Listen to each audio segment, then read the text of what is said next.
Tá gravando. Bom, gente, boa noite a todos, boa noite ao nosso segundo meetup conjunto entre os grupos de ciência comportamental aplicada, economia comportamental aplicada de São Paulo e Brasília.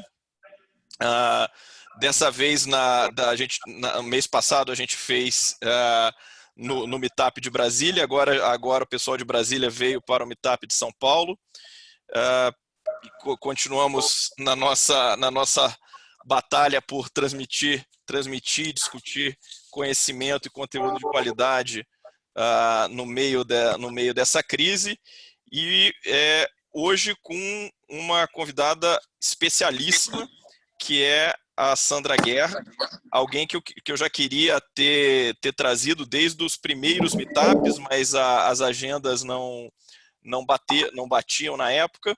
E aí, quando a gente conseguiu fazer a agenda bater com 2 meses de antecedência, veio a pandemia, mas legal, a gente vai ter, talvez a gente vá conseguir alcançar um público maior, com certeza com o pessoal de Brasília, e a gente está bem animado para ter essa conversa.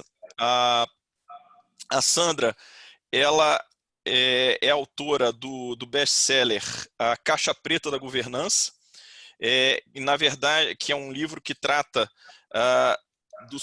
dos processos de decisão e dos vieses que ocorrem nesses processos decisórios em conselhos de administração, mas, enfim, com lições que se aplicam a todas as organizações.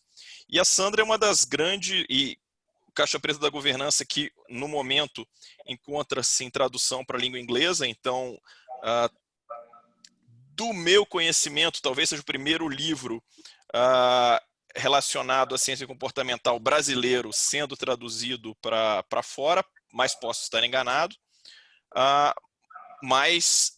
E a Sandra, além de uma produção, dessa produção acadêmica relevante, ela é, na verdade, mais conhecida no mercado como uma das pioneiras na introdução das discussões em alto nível de governança comportamental no Brasil. Então, ela atua como conselheira e como presidente de conselhos de administração desde 1995. Ela foi uma das fundadoras do grupo fundador do IBGC, o Instituto Brasileiro de Governança Corporativa, e foi presidente do IBGC. E ela é certificada conselheira de administração, certificada mediadora pelo CEDR do Reino Unido, que é o Center for Effective Dispute Resolution, e segue como conselheira de administração, hoje na Vale, e também sócia-diretora da Better Governance, que é uma consultoria em governança corporativa com foco em conselho. Então, acho que como introdução vale contar um pouco como eu conheci a Sandra, que foi...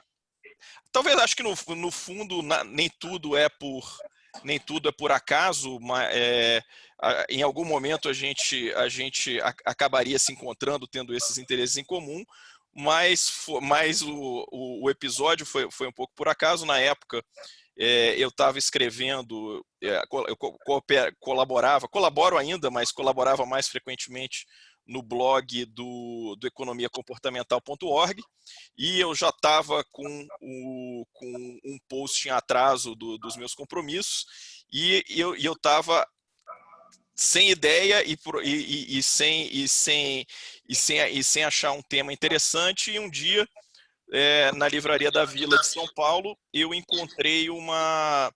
olhei um livro com a capa vermelha, A Caixa Preta da Governança. Eu falei, interessante. Aí eu olhei capa e contra capa, eu falei, peraí, esse livro parece ser um livro bastante interessante para resenhar. Eu falei, Sandra Guerra, escrito em português, um autor. E aí li o livro em mais ou menos 4 dias, de 4 sentadas à noite, e escrevi a resenha a resenha do livro, e a resenha do livro virou o meu post no economiacomportamental.org. Em termos de feedback, provavelmente foi o post dos que eu escrevi com mais impacto.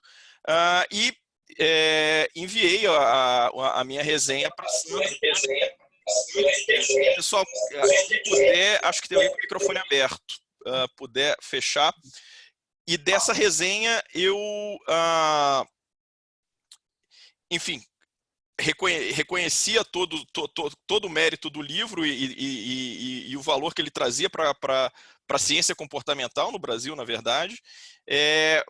Colocava alguns pontos, não de objeção, mas do que eu entendia que o livro poderia ter ainda mais.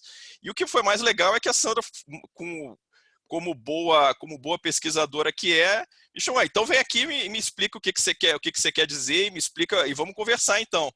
E foi assim que a gente se conheceu, e desde então a gente travou muito boas conversas, e o que me dá pistas não só da qualidade do trabalho, porque eu já tinha lido o livro, mas também da integridade, da honestidade intelectual dela de desafiar o próprio trabalho e querer estar sempre levando a pesquisa dela à frente, coisa que ela está fazendo e vai contar um pouco para a gente no call de hoje.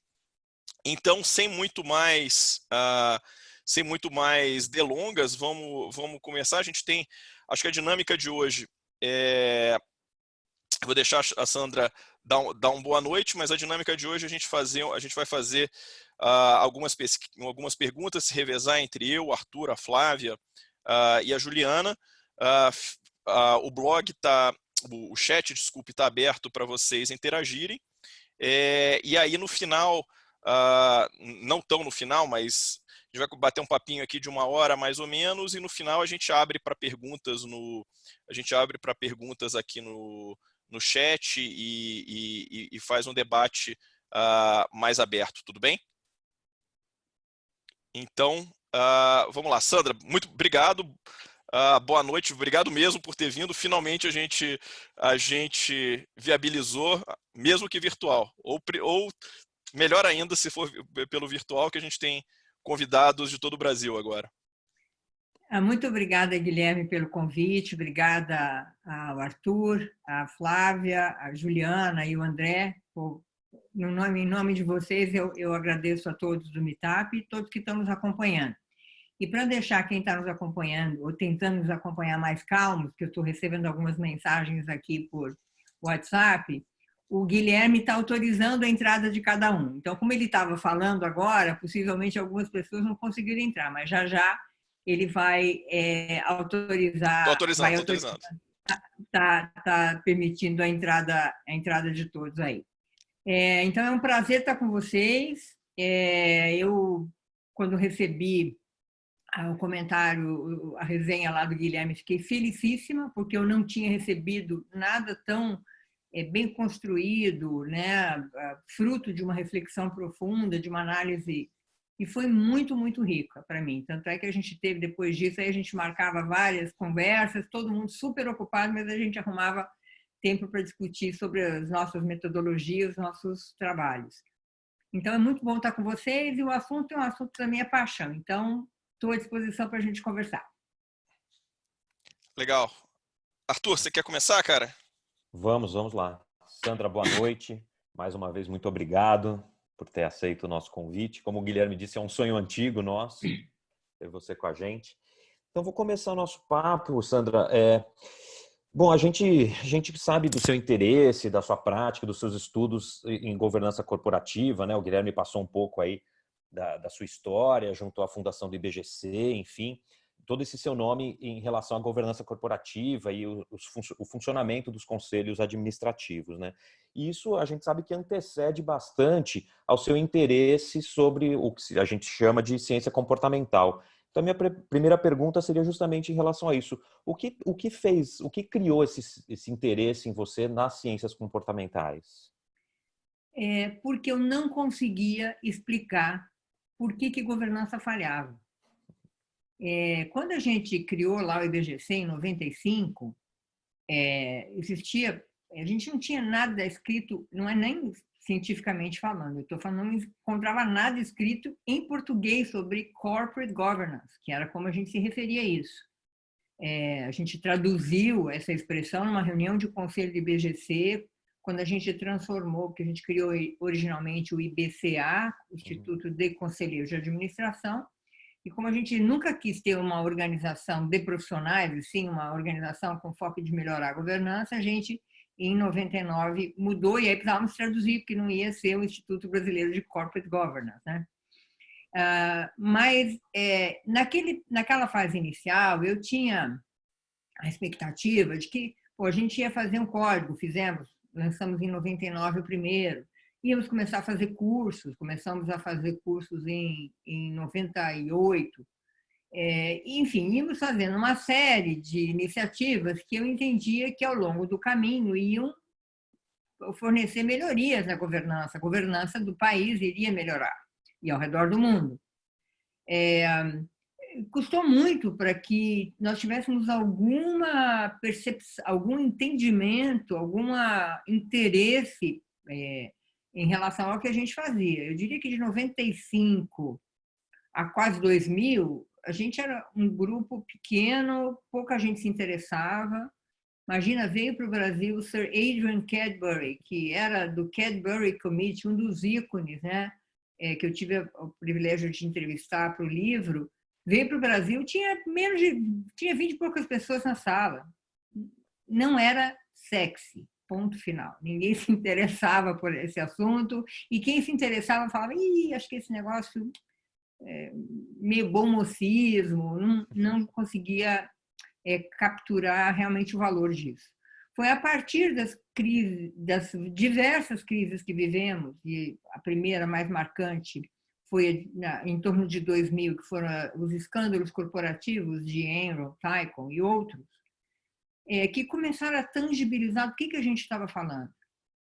Eu tenho um amigo americano deste mundo de governança, envolvido em governança há muito mais anos do que eu. E a gente se encontrou em 2001, numa conferência em Tóquio, e ele falou assim, finalmente, agora minha mãe entende do que eu vivo, o que eu faço para ganhar a vida, depois de Enron.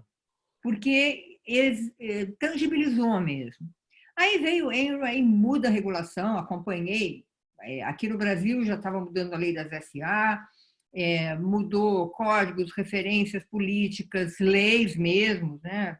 Notadamente Sarbanes-Oxley nos Estados Unidos, e assim alterou completamente a estrutura, vamos dizer, de autorregulação, regulação e de boas práticas. Bom, agora estamos melhor, né? Agora nos fortalecemos, aprendemos, não é? Não necessariamente, porque vem depois uma crise financeira internacional e a gente percebe que, de novo, havia ali elementos importantes de governança explicando o que aconteceu. Então, eu ficava cada vez mais desacorçoada, uma boa palavra, porque por que os conselhos não funcionam? Porque as perguntas, toda hora a gente olhava assim, e onde estava o conselho? O conselho não entendeu? O conselho não viu? O que o conselho estava fazendo? E ao longo no começo, a gente, no começo que eu digo lá, para a fase de 95, a gente entendia que havia a necessidade de um aprendizado. O conselho passaria a ser um órgão muito mais protagonista, particularmente no nosso mercado, e não um órgão de papel, uma ata, né? Mas a gente foi percebendo que isso foi avançando. Ao mesmo tempo, eu percebia que não era que você tinha um monte de pessoas desavisadas e irresponsáveis sentando nos conselhos. Então, você tinha pessoas querendo fazer direito, dedicando tempo, com competência para isso, com limitações, naturalmente, mas buscando fazer. Então, foi a partir deste inconformismo com a governança não respondendo ao que eu esperava de progresso, que eu fui buscar respostas nas questões comportamentais. Aí eu comecei a ler uma coisa ou outra, foi muito intuitivo, inicialmente, na minha própria observação, e aí eu fui buscando respaldar esse meu pensamento. E aí eu em 2007, fui fazer um mestrado na USP. Naquela altura, eu queria já ir para esse lado, o meu orientador me achava gulosa demais, Eu falei, não, menos, vamos fazer menos. Mas assim que eu acabei o mestrado, eu fiz o papel dos conselhos de administração, eu comecei de leve, começar a explorar essas questões comportamentais. Perfeito. E, bom, aí eu queria que você contasse um pouquinho do surgimento do livro, do início da sua pesquisa que resultou no livro. Então, eu vivia lendo, discutindo, fazendo debates, palestras, a minha consultoria prática de governança, né? E sempre tinha aquele projeto, né, idealizado de fazer um livro. Mas, na verdade, não conseguia ter aquela mobilização efetiva para escrever o livro. E eu tenho uma pessoa que eu agradeço, inclusive, lá na parte inicial do livro, que é o César Souza, um autor e consultor e administrador, conselheiro, ele mesmo, que ele tocou num ponto que ele soube mexer comigo. Ele falou assim, você não tem direito de não dividir o que você sabe. Aí eu criei vergonha na cara e comecei a estruturar o pensamento. Comecei a fazer entrevistas, eu viajava sempre muito para fazer palestras, então eu aproveitava toda a viagem para entrevistar alguém. Então, no primeiro momento, foi muito exploratório.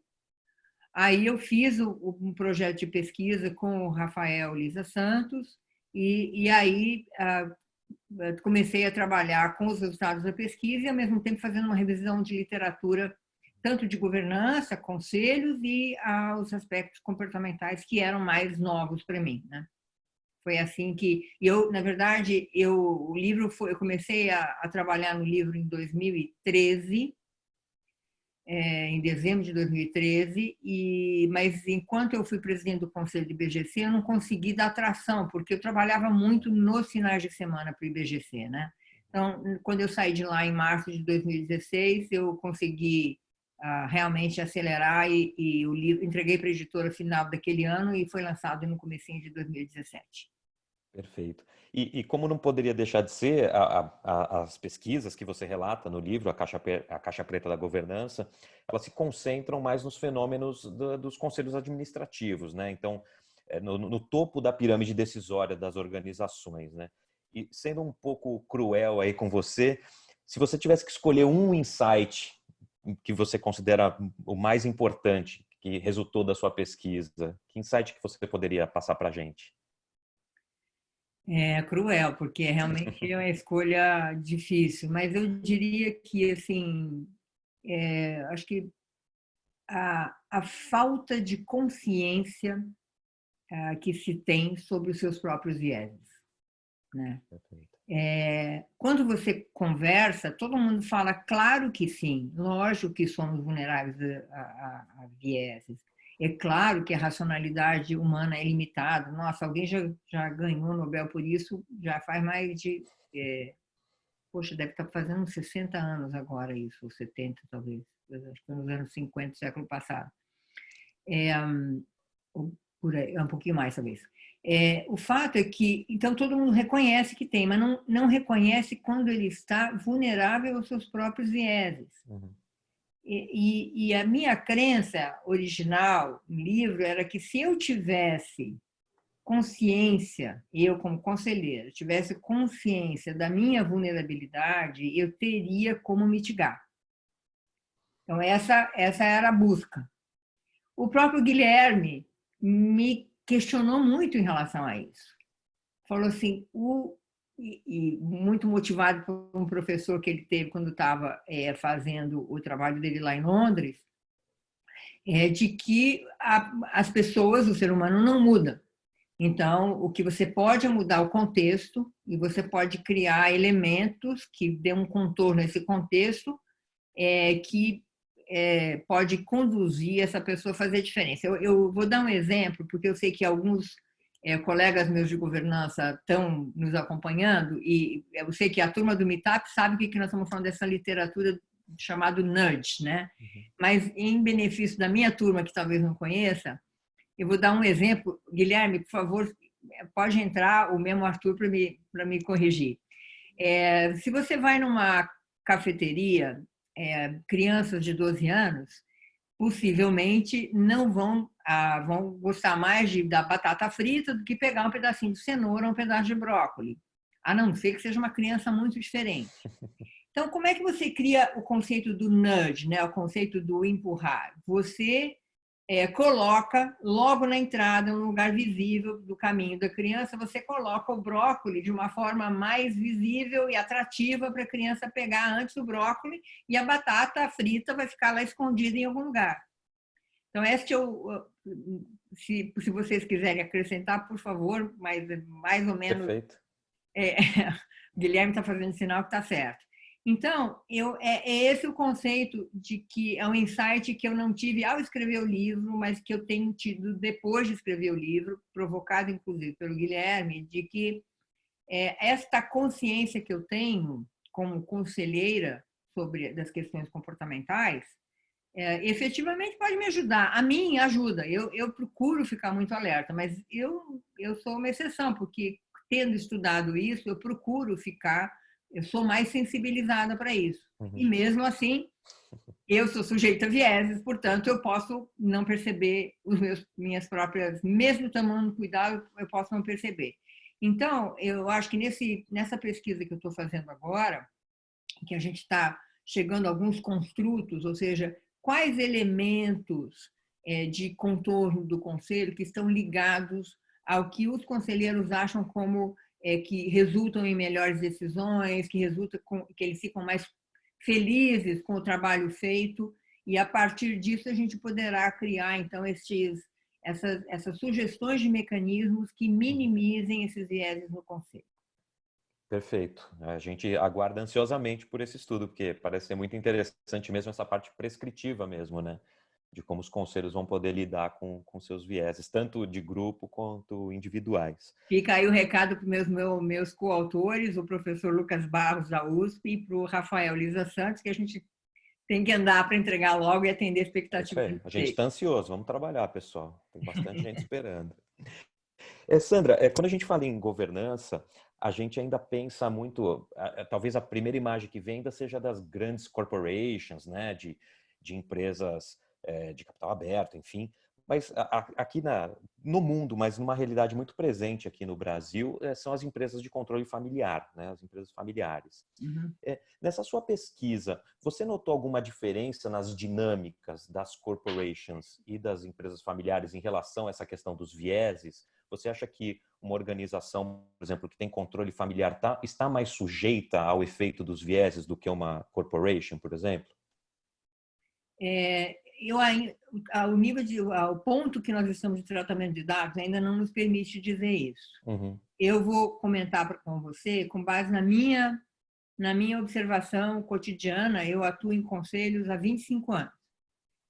E como conselheira e também como uma observadora numa cadeira muito qualificada, que é a de consultora, porque você você está num lugar muito especial para prestar atenção no conselho. Eu não acho que há diferença, porque, na verdade, o que nós estamos falando aqui são vieses cognitivos que estão relacionados com a condição humana. Então, você pode ter muita sofisticação em conselhos de empresas listadas, de conglomerados, com gente com muita vivência, mas isso não é nenhuma garantia de que esses conselheiros não estarão operando com a interferência de vieses dos quais eles não têm conhecimento ou consciência naquele momento, né? Então, eu acredito que podem ser vieses diferentes em determinadas situações. Quando você vai para o contexto de uma empresa familiar, por exemplo, outros limitadores cognitivos serão todos aqueles que envolvem a emoção e os sentimentos e as relações familiares.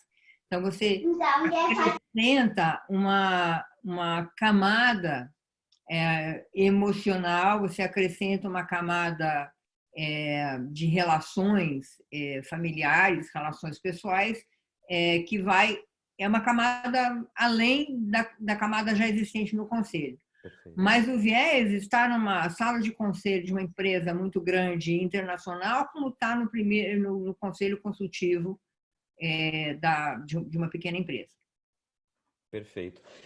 E aproveitando o gancho da sua resposta, a gente avançando na questão de estrutura, de nível de formalização de empresas, a gente tem no Brasil também muitos empreendedores de pequenos negócios, e eu imagino que, apesar da sua pesquisa ser focada em conselhos administrativos, imagino que várias das lições que você tenha discutido aí no livro, tenha descoberto na sua pesquisa, se apliquem também a esses contextos de pequenos negócios.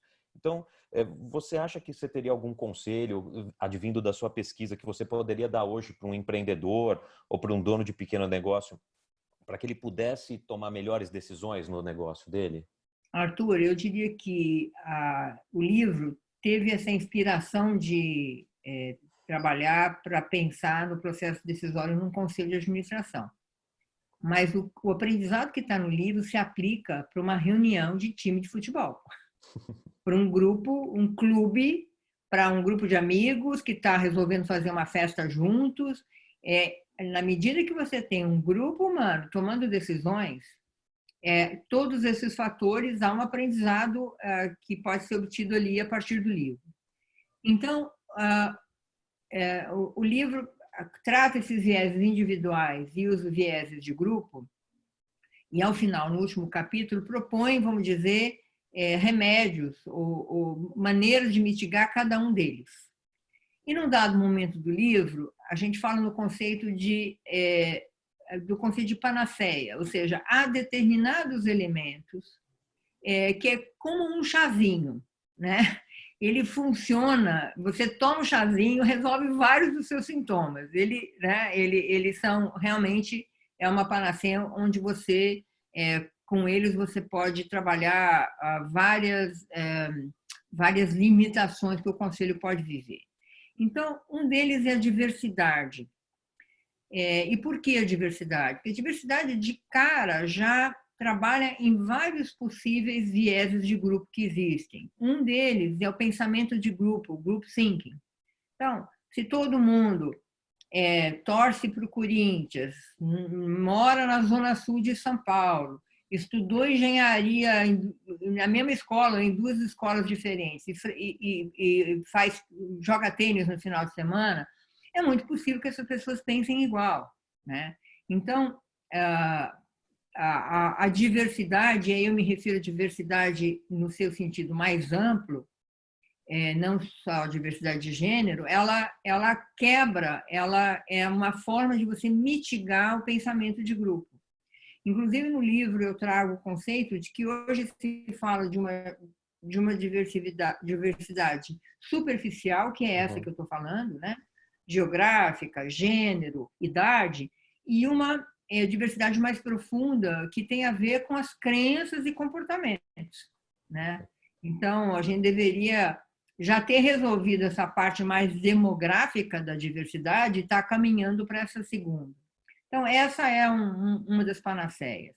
Uma outra é fazer avaliação deste grupo como tomador de decisão, do processo decisório desse grupo. Então, é um conselho de administração fazer regularmente uma avaliação de conselho, porque é na avaliação de conselho que você vai identificar aonde está pegando. Se é uma questão, você vai, por exemplo, poder identificar uma outra possibilidade de viés de grupo, que normalmente o indivíduo, na falta de informação, segue aquele que parece ter a resposta, né, que é o efeito manada. O efeito manada tanto se dá no âmbito individual, então eu vejo um investidor importante tomando uma decisão de comprar ou vender uma ação, eu vou atrás dele porque eu não entendo disso, mas se ele está fazendo deve ser bom. E num conselho se dá da mesma forma quando eu vejo um expert, por exemplo, falando, eu não sou expert e eu vou atrás dele sem considerar talvez outros elementos que, mesmo não sendo expert, eu deveria considerar, né? Então, um processo de avaliação de conselho regular pode identificar se há essa condição no Conselho, ou há ainda uma atitude refratária para tudo que vem de fora? Então, você acredita que o sucesso é feito de dentro e o que vem de fora não se aplica à forma que fazemos o negócio? A outra questão é a questão de cultura, né? No livro eu uso a expressão de Mervyn King, que é um dos entrevistados, ele prefere usar a palavra caráter, né, em lugar de cultura, o caráter da empresa. Então, a própria cultura que existe no Conselho é um outro elemento. E tudo isso, e tem outros panaceias que eu apresento no livro, mas um papel fundamental num órgão colegiado é quem lidera esse órgão colegiado. Então, no conselho, é um presidente de conselho.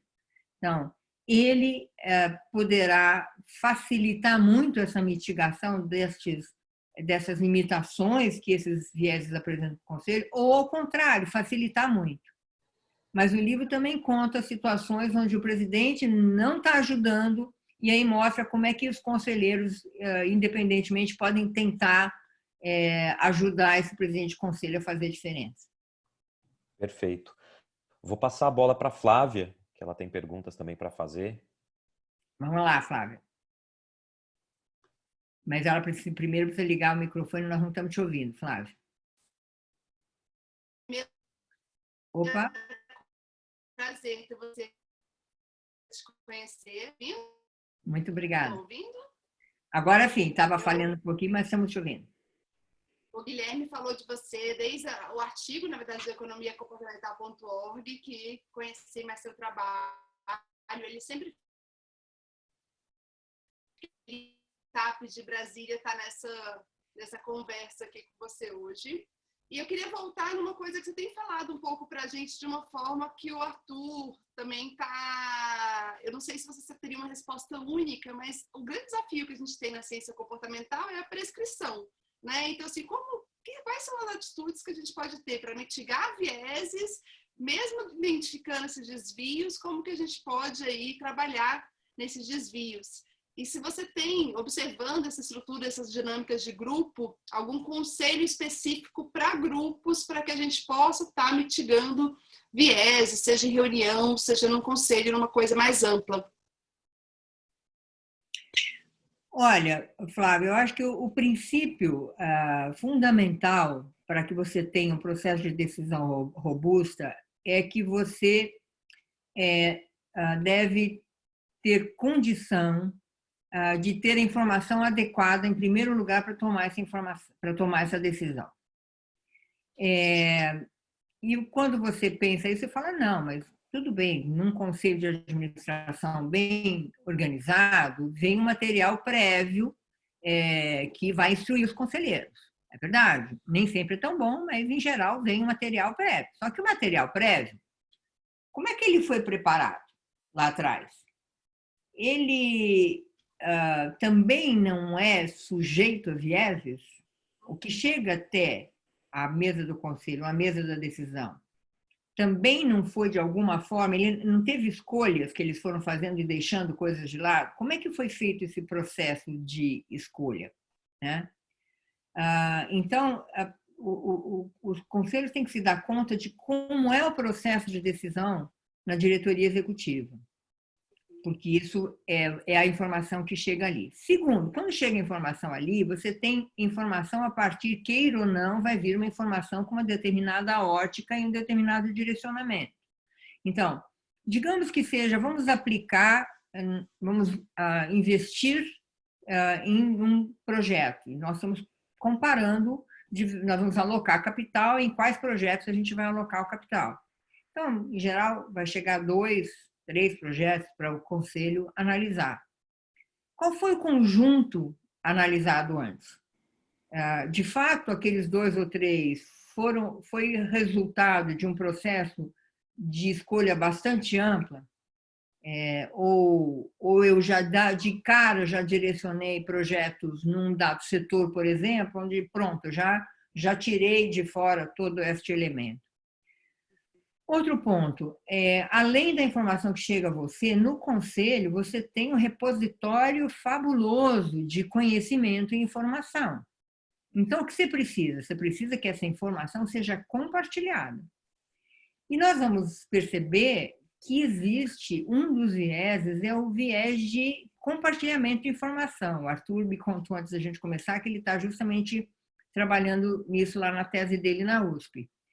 Os indivíduos não necessariamente partilham as informações que eles têm. Muitas vezes eles entendem que eu não vou partilhar a informação, porque é claro que o Guilherme e a Flávia sabem do que eu estou falando.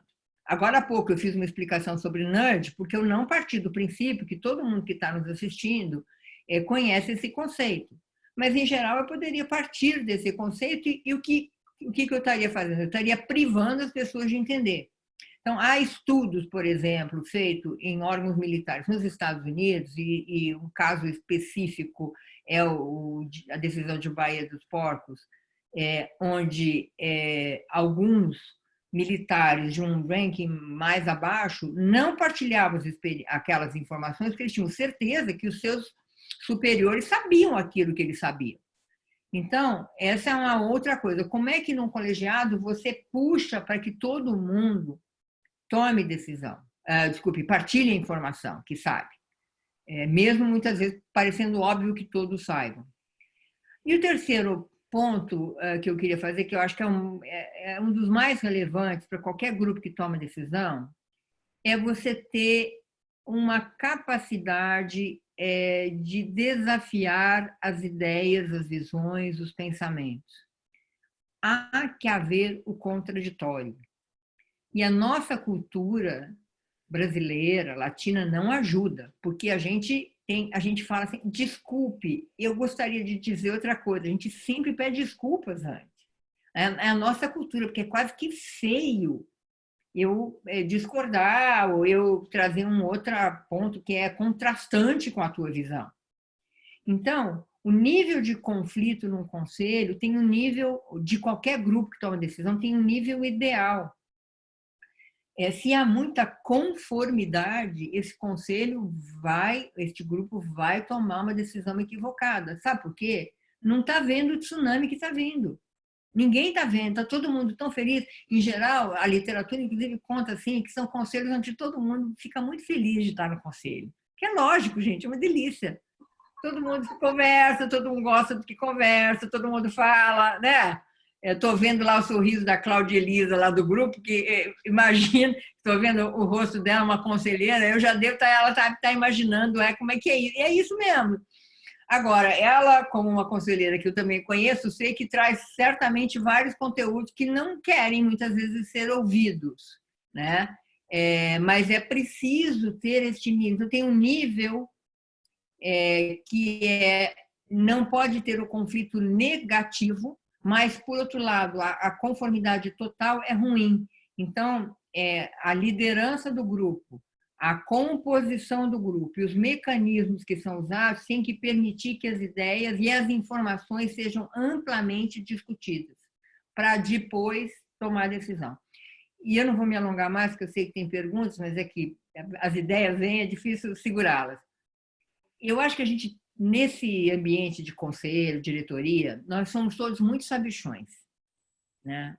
Nós já estamos numa fase da vida. Se a gente chegou lá, é porque a gente teve uma trajetória bacana. Então, a gente é muito consciente daquilo e a gente tem uma dificuldade enorme de conviver com a incerteza, mesmo que ela dure 10 minutos. Eu vejo assim, a necessidade de closure num conselho assim, as pessoas ficam impacientes e querem chegar ao fim da decisão. E isso é um péssimo... Esse é um nudge que a gente poderia ter. Eu já tentei adotar isso em alguns conselhos, nem sempre eu fui ouvida. Assim, vamos combinar por 10 minutos. 10, não precisa ir muito longe. Por 10 minutos, ninguém vai dizer eu acho que acho que a direção é essa ou a minha proposição é essa. Vamos permanecer 10 minutos todos com muita incerteza, e todos apenas propondo questões, né, discussões, mas não chegar à sua posição. Porque quando eu chego, por exemplo, se a discussão é de governança e eu na sala, com esses 25 anos que eu tenho de governança, e eu falo uma fala, principalmente se eu falo uma fala forte, né, de uma forma assertiva, a chance de eu calar um monte de pessoas que não têm muita certeza daquilo que vão falar, mas tem lá uma coisa que realmente está incomodando e poderia trazer um insight que ninguém mais teve, né?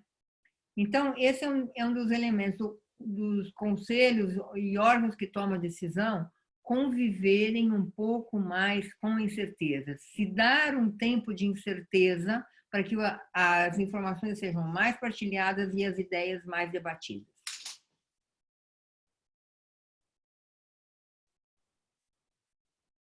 Eu acho que a Flávia... tá. Ela pode ter caído. Né, Juliana, a Flávia... Vou aproveitar o silêncio da Flávia só para fazer um comentário sobre isso que você acabou de falar, Sandra, que o Cláudio escreveu que um dos grandes receios contra conselhos, na opinião dele, é isso, que nem sempre é o expert que é o mais ouvido. O mais ouvido é aquele que fala mais e fala primeiro. Foi um dos comentários que ele colocou aqui. Olha, veja, o expert, eu às vezes tenho cuidado de, num assunto onde eu possa ser considerada uma pessoa que detém mais informação, mesmo que não seja necessariamente expert, eu procuro não ser a primeira a falar. Porque para incentivar que outras pessoas tragam insights, tragam ideias. Geralmente, a inovação vem de quem está fora. A inovação vem dos desafios que se colocam e de pessoas que não têm compromisso com aquele jeito de fazer as coisas, né? Então, eu gosto de deixar o expert, o especialista e o mais poderoso para falar por último, né? Para justamente permitir essa condição de discutir melhor os assuntos e para não limitar pessoas que se sentem, vamos dizer, menos capacitadas para aportar naquele tema. Incrível, gente. Eu voltei aqui no celular também, igual a Ju, tive um problema. Que pena ter caído, mas queria te agradecer, Sandra. É incrível, acho que os pontos que você colocou, e nada como na verdade, o nosso grande desafio mesmo, que você falou, é o desafio do ser humano, como você falou no início, né? Então, eu vi muito quando você estava falando dos conselhos, o comportamento de todos nós em decisões em grupo, né? Isso mesmo. E uma outra questão que a gente estava discutindo, fora a questão do viés individual e de grupo, é que mesmo depois agora, com as questões regulatórias, com toda institucional mesmo, tentando precaver com que problemas grandes escândalos mesmo que aconteceram no mundo todo aí, o que acontece? Líderes, né? Tem líderes mais narcisistas, tem perfis de líderes específicos que às vezes chamam atenção. E na sua opinião, por exemplo, quais seriam esses sinais vermelhos, sabe, para a pessoa, para um conselho que as coisas não estão indo tão bem e que tem que repensar a estratégia, alguns líderes que estão ali com a palavra, né? Então, mesmo com essa questão regulatória, a gente ainda vê grandes problemas direcionados a isso, né? A regulação vai sempre muito depois e ela lida apenas com alguns fatores, né? E acho que é bom que seja assim, porque regulação é um nudge muito forte demais e realmente um remédio que se aplica para uma realidade muito desigual, né? Então, mas do ponto de vista, eu vejo os investidores institucionais internacionais começarem já a ter uma abordagem diferente em relação ao que tinha no passado. Então, no passado, era muito comum eles olharem, você está listado no novo mercado, por exemplo, então não preciso falar com você de governança, que você já aceita as caixinhas.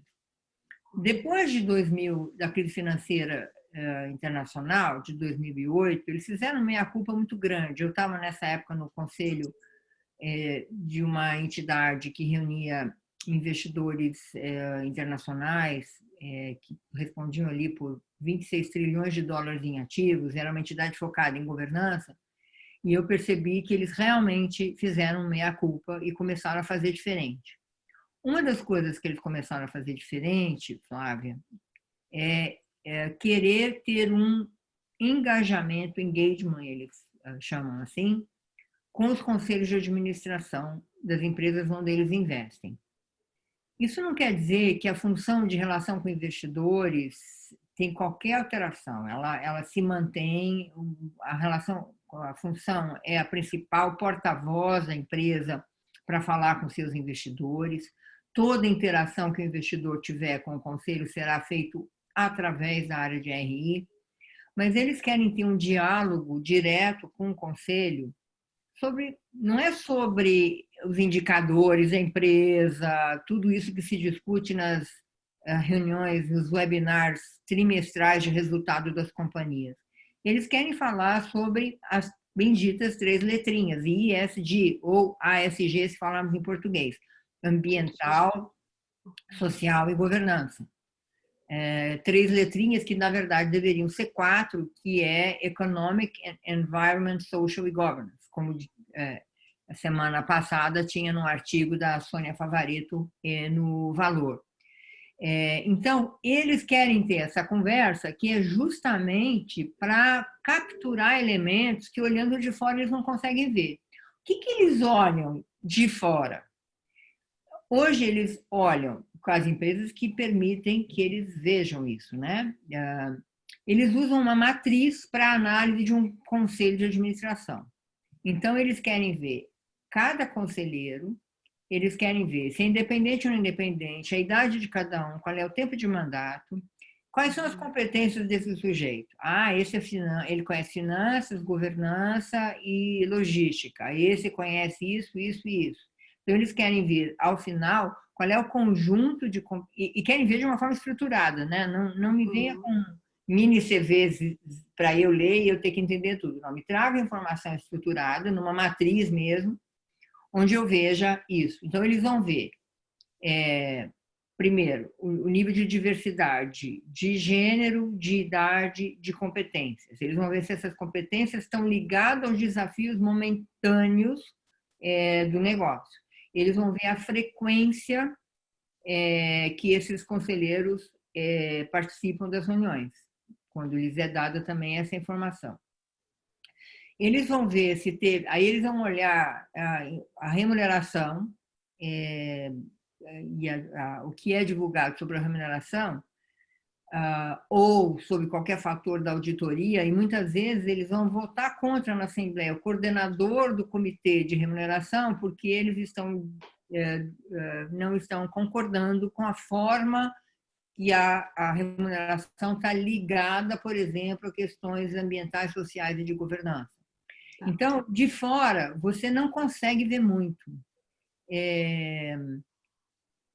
De perto, nenhum conselho é normal, acho que fazendo uma brincadeira com esse coach aí, né?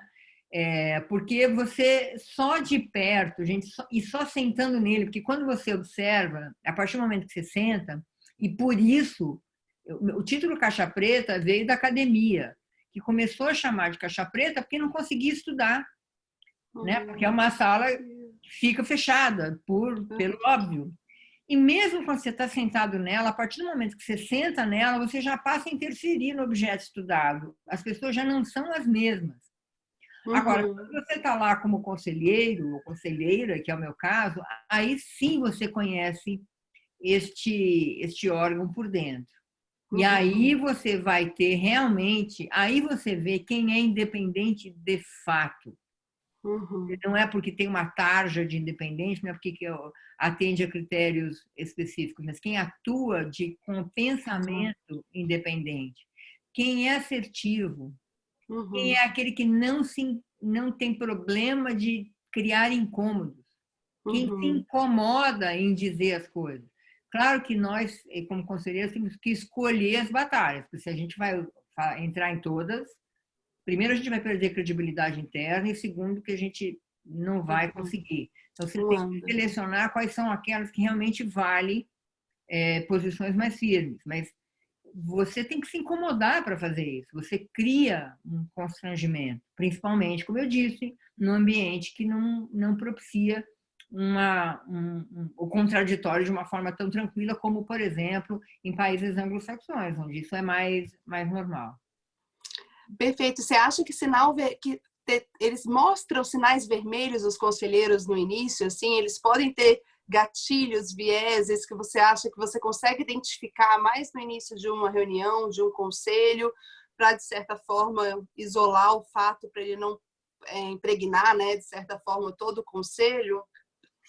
Olha, sim, você estando dentro dele, você consegue, primeiro, um conselheiro que não fala quase nunca, eu diria que na primeira, segunda reunião, todo mundo tem a bendita frase que o pato nada fundo, nada raso, não me lembro qual é mais o ditado aí, mas nas primeiras 2 reuniões, sei lá, você pode esperar que a pessoa esteja mais ouvindo para aprender. Mas, a partir daí, ele tem que efetivamente começar, ou ela, a se posicionar. Então, esse é um sinal de alerta. O outro sinal de alerta está na mão inversa. A pessoa não deixa passar um assunto. Não tem um assunto que a pessoa não tenha o que dizer. Isso é uma coisa que acaba com a dinâmica de um conselho. Acaba, porque... E outra coisa, é evidente que uma pessoa que faz isso acha que é muito mais importante do que essa pessoa fala do que os outros falam. Se dá muita importância ao seu pensamento. Sinal. Outro sinal em momentos cruciais, a falta de assertividade. Então, você até sabe, você até desconfia, porque você já viu expressões, né, porque as pessoas falam muito através da sua linguagem corporal. Você já percebeu que a pessoa não gosta daquilo, mas a pessoa não se posiciona em relação a isso, né? Desinteresse é outra coisa. Você sente que a pessoa até está informada, mas não mergulhou fundo para entender o assunto. O causador de conflito contínuo sempre cria conflito e cria de uma forma desagradável. Então, esses são sinais vermelhos muito evidentes. Mas há questões mais delicadas que você só vai percebendo muito ao longo do tempo. E o presidente do conselho é um dos que você pode notar de cara sinais vermelhos importantes, né? De não pegar a pessoa mais quieta do conselho e puxar para a conversa e dizer: fulano, não te ouvi falar sobre isso, gostaria de te ouvir, de fazer silenciar aquele falastrão mais, né? Então, o presidente do conselho tem muito que fazer diferente, mas há vários sinais vermelhos, e há vários sinais vermelhos na relação com a gestão, que esse é um desafio tremendo, porque você tem um órgão tomando decisão, colegiado, que é o conselho, que vai tomar essa decisão a partir de uma proposição que veio da gestão. Então, esta interface ela é fundamental. E ela, de novo, é toda vulnerável a vieses, de todos os tipos. Eu costumo dizer que essa interação é como dançar um tango. Um tango não é uma valsinha bonitinha, ela é uma dança brusca, onde tem puxão de um lado e a beleza dessa dança é ser dessa forma, né? Ela é bem dançada, né? Mas é preciso que os dois contenders, que o par esteja disposto a essa interação. Então, mais provocadora por parte do conselho, mas sem entrar numa provocação que a gestão não percebe como valor e percebe até como desrespeito. Então, essas também tem muitos sinais vermelhos e sinais de alerta para a relação entre o conselho e a gestão. Perfeito, Sandra. Obrigada. Para mim, é fenomenal. Cada vez mais vontade de sair seu novo livro aí, o seu estudo, para a gente ver outras formas. Não. Vou passar agora para a Ju para fazer as próximas perguntas. É isso, gente? Como eu estou do celular. Não, agora deixa eu fazer É o umas Guilherme? duas Ah, e é aí a verdade. gente faz e aí a gente passa para. Na verdade a gente tinha mais, mas na, na- na- respeitando a nossa nova produtividade online, vamos nos ater à essência. Mas, bom, só um parênteses aqui, vi que tem ah, alguns alunos nossos do, da SPM aqui no Meetup hoje, só para ver que quem ouviu os últimos 10, 20 minutos, só para ver que algumas coisas que a gente discute em aula não saíram da minha cabeça e não são teorias vãs. Vocês veem que vários desses fenômenos ocorrem de verdade e ocorrem em ambientes de alta consequência. Então é interessante. Também é legal ver que tem alguns ex-colegas de consultoria aqui que também, com certeza, já viram isso acontecendo em alguns projetos. Então, que no fundo, tal como a Sandra, foi o que me trouxe para estudar ciência comportamental lá atrás. Mas, Sandra, você abriu, na verdade, com isso, você falou, deu os exemplos dos nudges, quer dizer, e essa adoção, essa aplicação de intervenções comportamentais, muitas vezes elas, enfim, se confundem com os nudges, que são as alterações de contexto, mas elas têm se popularizado cada vez mais em diferentes contextos, mas via de regra elas visam mudar o comportamento de um consumidor, de um usuário de um serviço, às vezes, em alguns casos, de um cidadão em alguma relação cívica. E nesses ambientes de decisão sênior, onde é o argumento que eu faço já há algum tempo, onde talvez o impacto dessas intervenções comportamentais, pensando até no impacto social delas, sejam maiores, essas intervenções elas ainda são incipientes. E na tua visão, quer dizer, você como especialista no tema e decisora, quer dizer, que tem o pé nas duas canoas, aonde estariam as maiores barreiras para que isso aconteça e como que a gente pode tentar superá-las?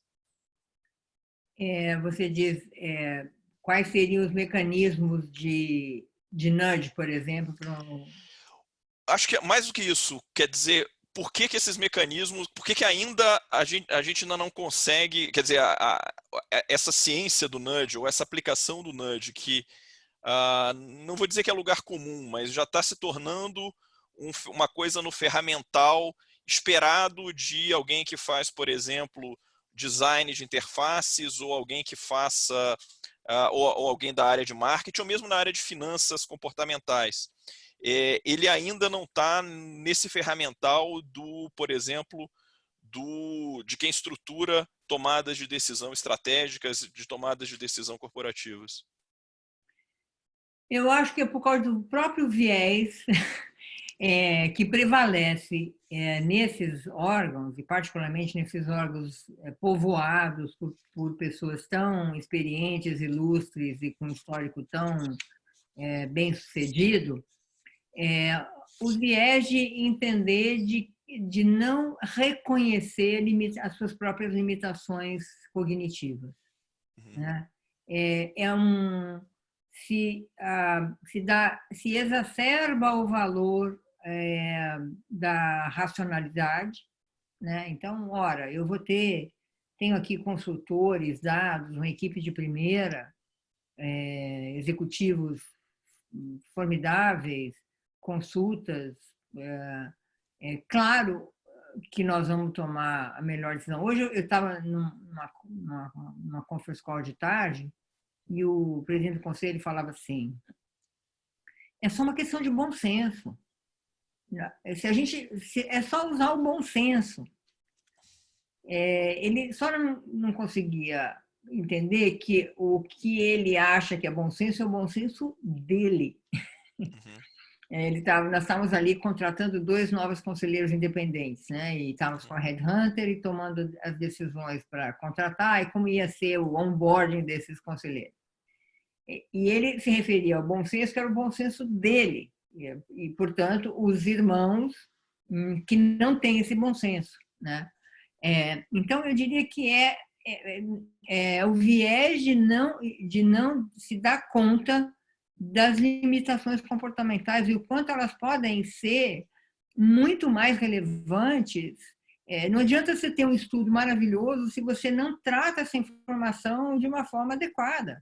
Você já deixa na origem.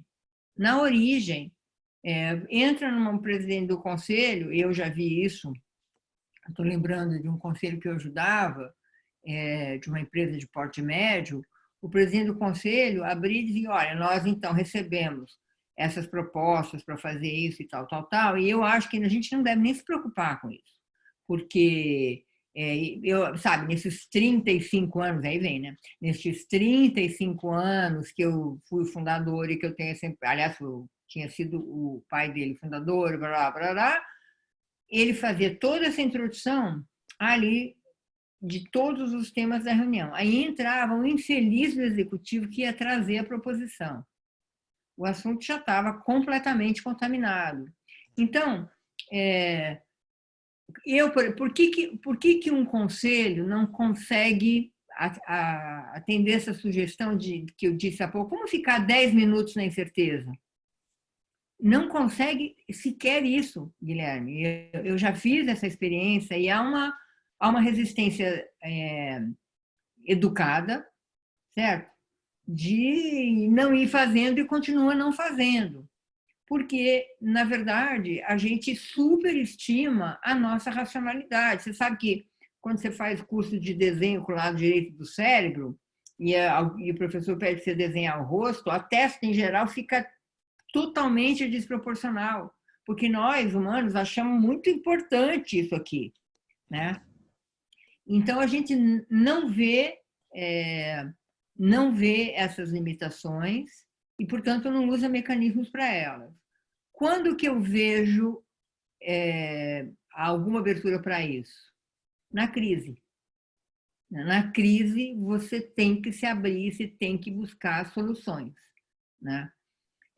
Nos processos de avaliação de conselho que eu faço, eles são o plano de ação que vem depois, ou as transformações que vêm depois, são mais efetivas quando elas vêm junto com um problema sério que aquele conselho está vivendo ou aquela empresa está vivendo.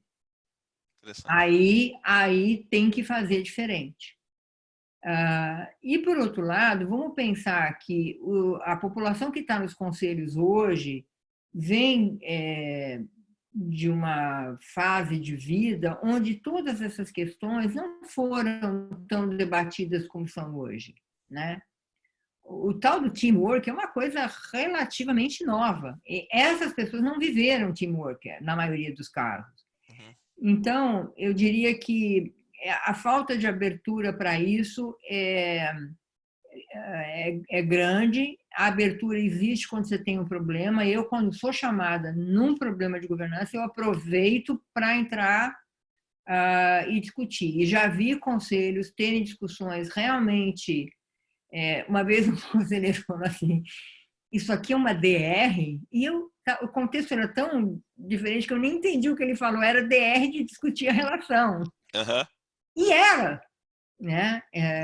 Aquele conselho, naquele determinado momento, estava numa situação muito complexa, vivendo uma crise tremenda e num ambiente muito, muito ruim no conselho, por vários problemas e várias limitações e várias questões comportamentais que estavam sendo destrutivas da relação num momento em que precisaria estar todo mundo muito alinhado por causa da crise. Então, eu diria que a solução, para mim, passa pelo problema, entendeu? Quando você tem, de fato, uma crise, um problema, você tem uma abertura. Você fala assim, é uma cunhazinha que você pode colocar lá para tentar resolver. E eu acho que, a propósito, esse ambiente que a gente está vivendo agora é um excelente problema, é o lado positivo, né, para a gente talvez resolver outras questões, e inclusive essas. Não, muito legal. Excelente ponto. Na crise como catalisador de mudança. Bom, eu tenho pelo menos mais umas 5, mas como eu tenho esperanças que a gente em breve se verá, eu vou abrir aqui pro pessoal que está no chat. Já tinha outras perguntas passando aqui. Ju, você quer consolidar, fazer algumas, encaixar as suas? A gente tem mais uns 20 minutinhos. Posso fazer isso? Deixa eu falar um comentário específico que foi colocado no início. Em primeiro lugar, Sandra, mais uma vez obrigada, é um privilégio tê-la conosco. Eu, em especial, que sou aluna da SPM, estou me formando agora, tenho o professor Guilherme como professor e um dos orientadores do nosso curso também, na parte do trabalho final e experimento.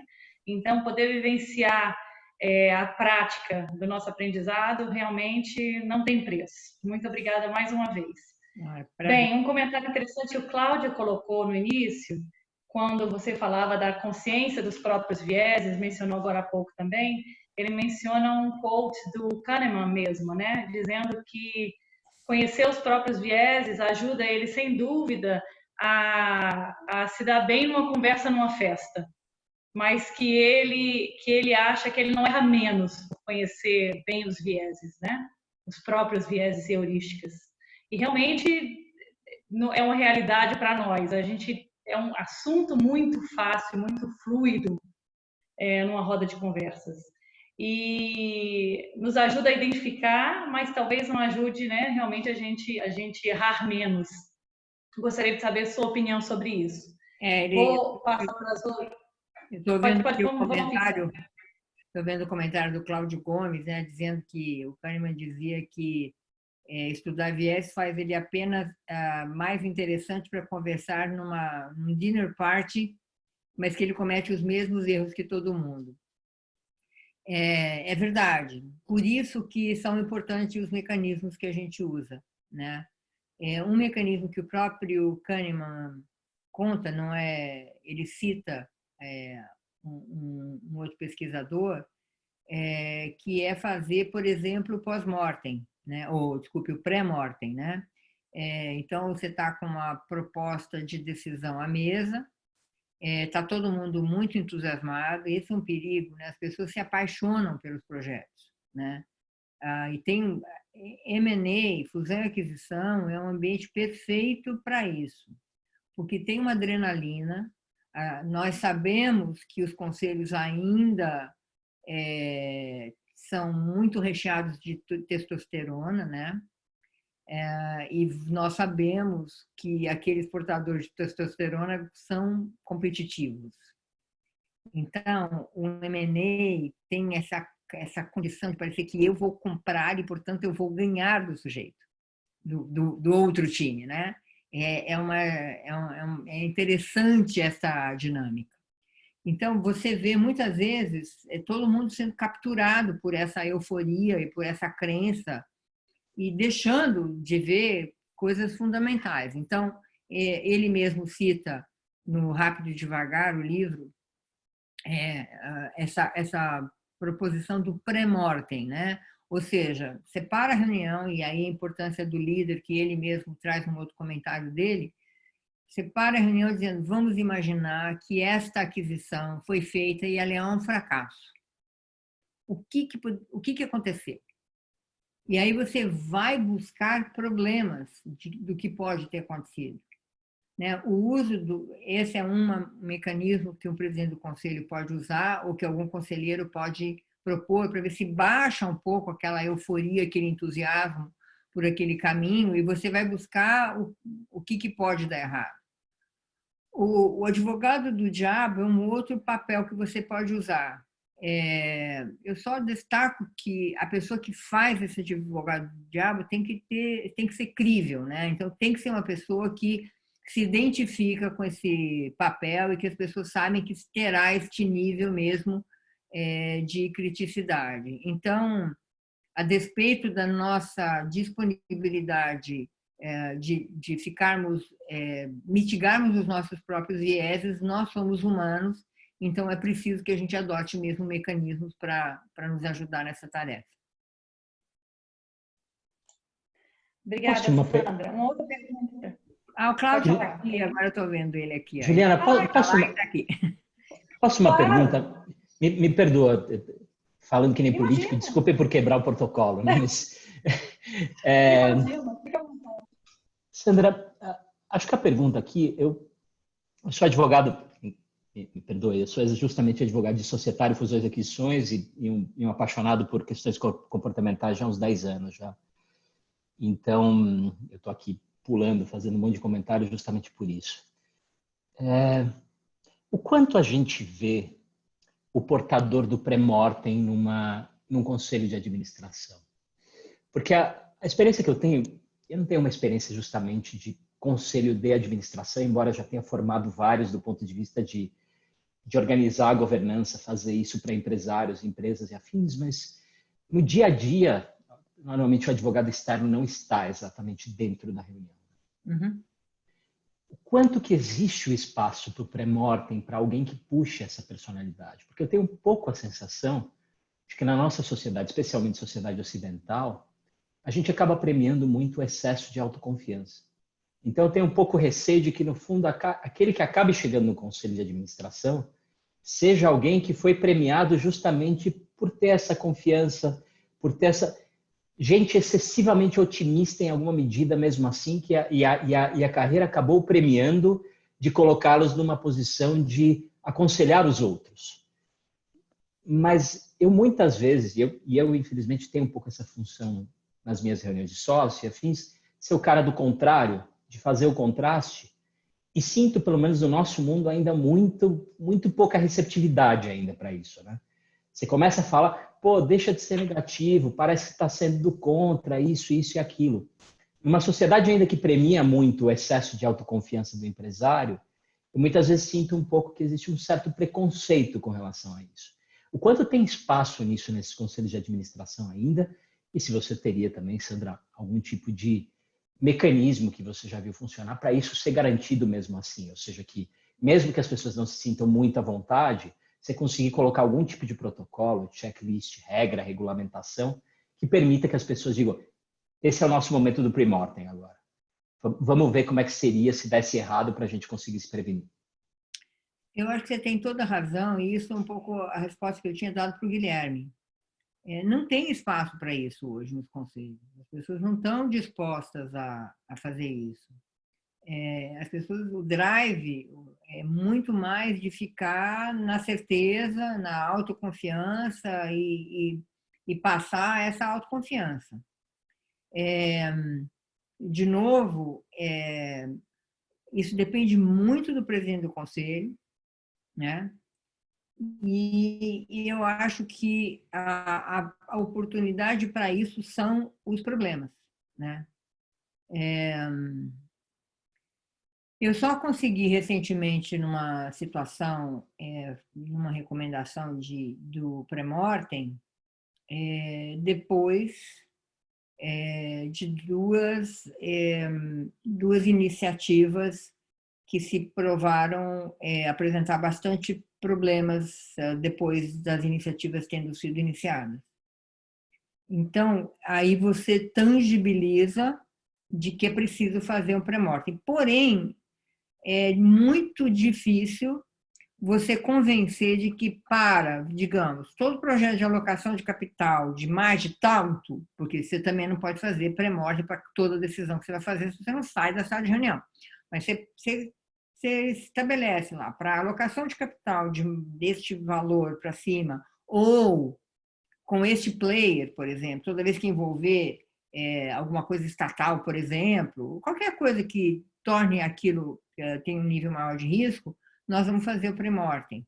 Mas precisa muita abertura por parte do presidente do conselho para você convencer, e eu tô com você, somos conservadores como administradores.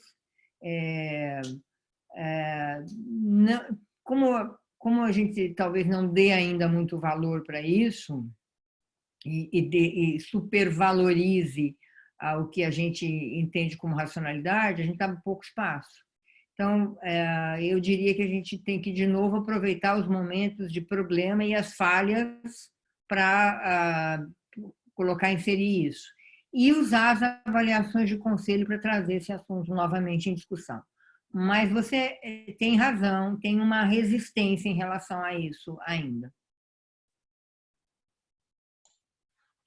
Sandra, se me permite, eu vou fazer mais uma pergunta do chat. Sim. O Castelo, ele entrou para a área pública, que é interessante a gente trabalhar essa área também. Então, eu vou ler exatamente a pergunta dele, para não perder nenhum pedaço. Então, como tornar a governança sexy em uma prefeitura? Venho tentando fazer isso faz 3 anos. Contudo, instituir, antes de um conselho, uma política diretriz para a prática de governança na secretaria se mostra fora da realidade.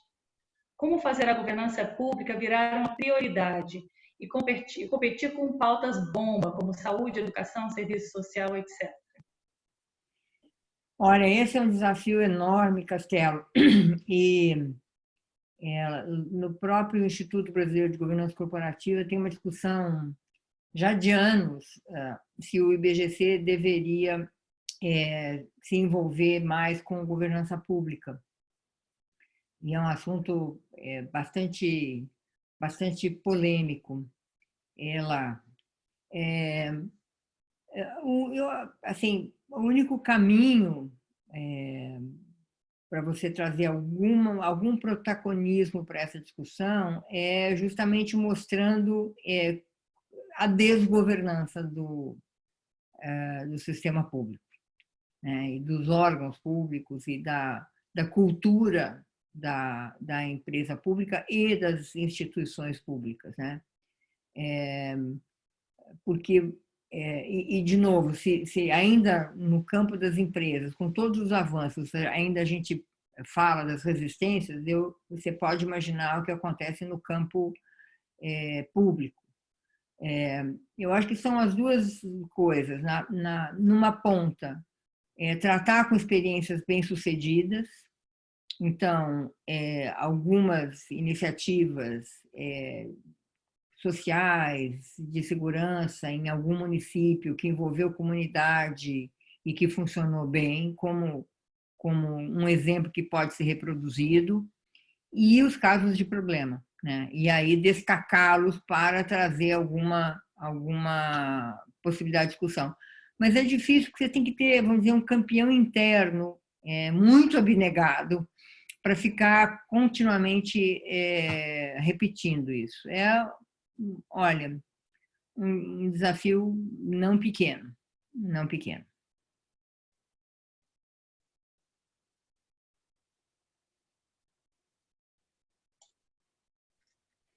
Tem mais uma pergunta no chat. Desculpa, Guilherme, a gente continua no chat ou você quer entrar com mais alguma? Não, vamos com aquela. Tem mais uma do chat interessante e a gente faz mais uma e fecha. Ok, deixa eu só achar aqui a do chat novamente, um momentinho. Enfim, a do chat que eu, na verdade, não estou achando aqui agora, mas é relacionada ao viés do otimismo. Quer que eu pegue aqui? Por favor. Tá, peraí, deixa eu ver. Achei. Pronto. Pode falar, Guilherme. Não, agora fala você, poxa, não vou roubar teu... Considerando todas as dificuldades que o empresário enfrenta no Brasil, até que ponto o viés do otimismo é importante? E quais outros poderiam ajudá-los a atravessar crises como a que estamos vivendo agora? Olha, o problema não é o otimismo, o problema é o excesso de otimismo, né? Em geral, numa relação de conselho de administração e gestão, o conselho faz esse papel de jogar água fria. Porque é através desse contraditório que você vai, então a pessoa vem toda animada, cheia de amor para dar, com muitas certezas, e você começa a questionar essa certeza. Então, o empreendedor, ele é otimista, ele tem que ser otimista.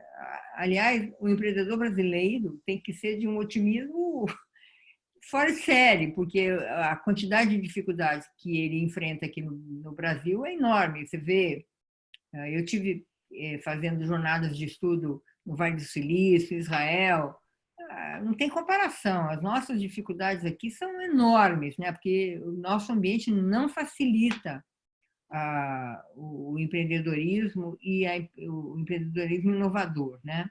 Então ele tem que ser otimista, porque assim, de fato, né? Você não consegue. A primeira coisa que você tem que ter é uma visão de que aquilo que você está pensando é possível.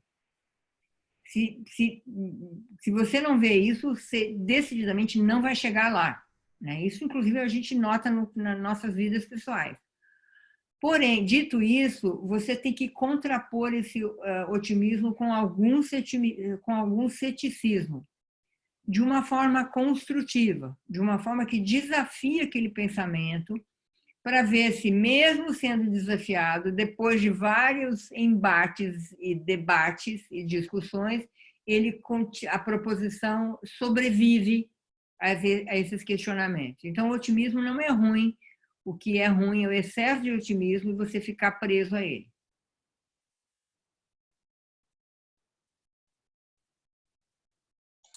Sandra, Muito obrigada, Sandra. obrigado pelo... Mas para fazer uma ponte com essa última pergunta e pensando no momento atual, bom, como a gente estava conversando antes de começar, a Sandra e a Better Governance, que é a empresa de consultoria em governança corporativa que ela fundou, é uma das pioneiras em organização virtual e remota, tanto que outro dia eu até pedi um conselho para pedir conselhos e recomendações para a minha empresa baseado na Sandra. Eu falei, puxa, acho que a Sandra vai saber, vai me dar uma boa indicação para enfim, uma questão que eu estava enfrentando justamente de organização remota.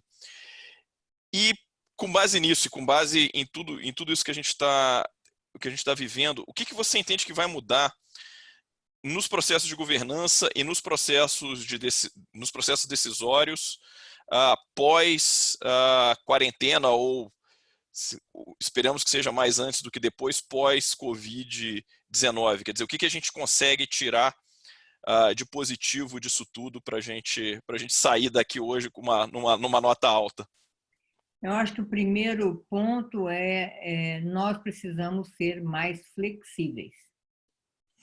O nosso cuidado e preocupação com governança muitas vezes exagerou a dose do formalismo.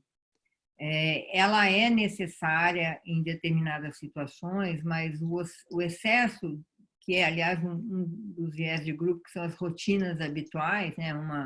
Não um viés, mas é uma deficiência que acontece em grupos, de você ficar preso a esses processos e a essas rotinas, e realmente você acaba servindo a elas e não elas ao teu processo decisório. Então, eu acho que essa situação que nós estamos vivendo nos leva a entender que o conselho de administração e a sua relação com a gestão tem que ser mais flexível. Nós vamos perder a dinâmica de ter uma reunião por mês, uma reunião a cada 2 meses do Conselho de Administração? Acho que não, porque você ter essa dinâmica de usar um intervalo de tempo para discutir conjuntamente parece fazer sentido. Mas as nossas interações entre as reuniões serão as mesmas? Eu acho que não mais. Eu acho que a gente, logo após a deflagração do problema da pandemia, quando ela começou a ficar mais evidente, quando ela começou a chegar aqui no nosso quintal, os outros meios foram usados. O famoso WhatsApp, o grupo de WhatsApp do Conselho passou a ser dinâmico, a interação com a gestão passou a ser cotidiana. Nós temos que fazer isso com cuidado de não nos ingerirmos na gestão e preservarmos o papel. quem está com a direção na mão são os gestores. O conselho está no banco de trás. E não pode virar e falar, vira agora à direita. Não, você tem que ter tempo para virar à direita. Então, mas eu acho que flexibilidade é um ponto. Segundo ponto, nós estamos constatando que essa questão de ambiental e social não é uma sopa de letrinhas bonitinha e para ficar bem na foto. Nós estamos vendo que ou a gente cuida disso ou não tem horizonte de futuro pela frente. Então, este ambiente de empatia que se criou numa situação tão grave poderá também trazer para os conselhos uma consciência maior de que as suas decisões têm impactos ambientais e sociais e que devem ser considerados que eles voltam para dentro de casa. Um dia, mais dia, menos dia. O mundo se provou como aquela famosa aldeia global, ela em dias essa pandemia, isso se virou uma epidemia e dali pandemia, e chegou no nosso quintal, no quintal de todo mundo, assim. Então, nós precisamos tentar encontrar soluções de forma diferente e temos que ter muita consciência das questões ambientais e sociais. E, ao fazer isso, a gente passa a ter nos conselhos uma relação diferente com os trabalhadores da empresa, a força de trabalho. Os conselhos passam a ter uma consciência maior em relação a isso, acho que ganhou uma consciência muito grande e eu espero que isso venha para ficar. E com o social, porque a gente percebe hoje que nós estamos absolutamente interconectados. Não há saída para a lei de Gerson numa situação como a gente está vivendo. Não há a minha vantagem e eu saio bem. Não. Ninguém sai bem sozinho de uma crise como essa. Eu diria que flexibilidade, uma maior consciência das externalidades, que são os impactos que uma empresa tem no ambiental e no social, a governança que é necessária para governar tudo isso, são fatores que eu espero que fiquem como o lado bom da pandemia que a gente está vivendo. Legal. Bom, acho que a gente não podia terminar de forma melhor. Bom, para quem está nos vendo ao vivo ou na gravação e não leu a Caixa Preta da Governança, agora vocês sabem o que estão perdendo, então leiam. É um livro essencial para quem gosta para quem quer entender questões de governança corporativa ou para quem quer simplesmente entender bem processos decisórios de alta complexidade e de alto impacto. Bom, acho que em nome do grupo, tanto, pelo menos os de São Paulo, os de Brasília, eu vou deixar a Flávia falar. Te agradeço, enfim, é um desafio para mim e para o Arthur, que todo mês a gente fala, poxa, quem que a gente traz na próxima? A gente manter o nível a partir de agora, mas continuaremos fazendo, então fiquem todos ligados e conectados na nossa página do Meetup, a gente vai continuar se esforçando a trazer conteúdo desse nível. Talvez nem sempre a gente consiga, mas vamos continuar tentando. Sandra, muito obrigado. Esperamos ansiosos pelo próximo. E valeu mesmo pelo teu tempo e pela tua gentileza. Flávia, quer falar? Complementando só o Guilherme, não, queria te agradecer muito, te falar que aqui em Brasília, quando a gente divulgou que você estaria com a gente, então tem gente aqui da Anvisa, da CGU e tudo, foi super uma comoção no grupo, então tem muita gente aqui que estava aguardando, ansioso mesmo por você estar, Sandra, então te agradeço muito, para mim foi um privilégio conhecer mais, espero que a gente ainda se encontre e tenha outras oportunidades para conversar, então agradeço aí no nome de todo mundo, tenho certeza que vai ter ainda bastante discussão sobre o assunto aí para a gente falar e continuar aqui, espero contar com você. Olha, eu que agradeço, na verdade, ao Guilherme, à Flávia, o Arthur, o André, a Juliana, e em nome deles agradeço a todos vocês, porque são essas discussões, esses debates que fazem a gente refletir, a gente ter insights, pensar em novos caminhos. Então, para mim, é uma oportunidade de aprendizado e conhecimento. E foi assim, além de tudo, foi bastante divertido a gente ter essa conversa com vocês. Foi muito bom mesmo. Agradeço a oportunidade e agradeço todas as perguntas que me ajudaram a pensar e a refletir sobre esse assunto. Legal, gente. Obrigadão. Em breve teremos notícias sobre maio,